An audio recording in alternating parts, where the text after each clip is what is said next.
ब्रह्मा जी ने महाराज मनु देवी शत्रुपा से कहा कि आप सृष्टि के क्रम को आगे बढ़ाएं। ब्रह्मा जी की बात इन्होंने मानी, परंतु 10,000 वर्ष तक तपस्या करने के लिए महाराज मनु देवी शत्रुप चले गए। तो वहां जब तपस्या इन्होंने 10,000 वर्ष तक किया, महाराज मनु देवी शत्रुपा से ब्रह्मा जी कहते हैं कि आप सृष्टि के क्रम को आगे बढ़ाएं। ब्रह्मा जी की बात उन्होंने मानी, परंतु 10,000 वर्ष तक तपस्या करने के लिए चले गए और महाराज मनु देवी शत्रुपा की तपस्या से प्रसन्न होकर के ब्रह्मा विष्णु और महेश तीनों देवताओं ने उनको दर्शन दिया और एक बार नहीं, बार बार अनेक बार दर्शन दिया।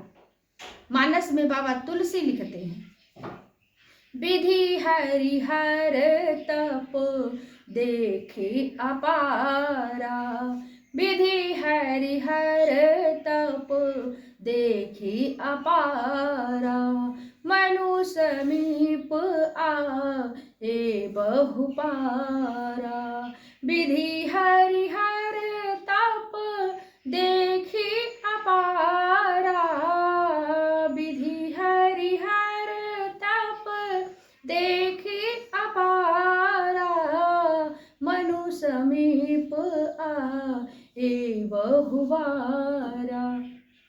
महाराज मनु देवी शत्रुपा की तपस्या से ब्रह्मा विष्णु और महेश प्रसन्न होते हैं और प्रसन्न होकर के भगवान विष्णु आगे आए। बोले, महाराज इतनी कठोर तपस्या करने का कारण क्या है?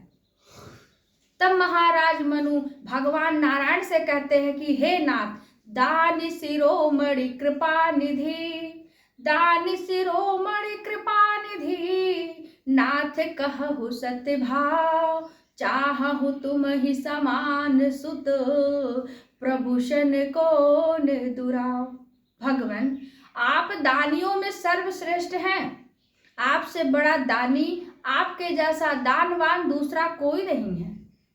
इसलिए हे प्रभु, महाराज मनु कहते हैं, भगवान मैं सच्चे हृदय से सच्चे भाव से मैं आपको चाहता हूं।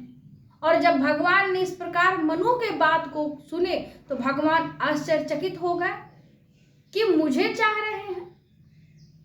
तब मनु महाराज कहते हैं, अरे नहीं नहीं भगवान, चाहूं तुम ही समान सुत, मैं आपके जैसा आपकी तरह मैं पुत्र चाहता हूं।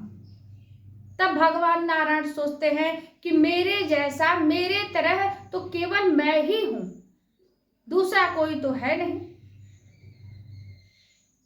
तब भगवान ने महाराज मनु को वरदान दिया, चलो ठीक है, मैं तुम्हारे वहां पुत्र बन करके आऊंगा, समय आने पर मैं स्वयं तुम्हारे वहां पुत्र बन करके आऊंगा। महाराज मनु को भगवान नारायण ने वरदान दिया।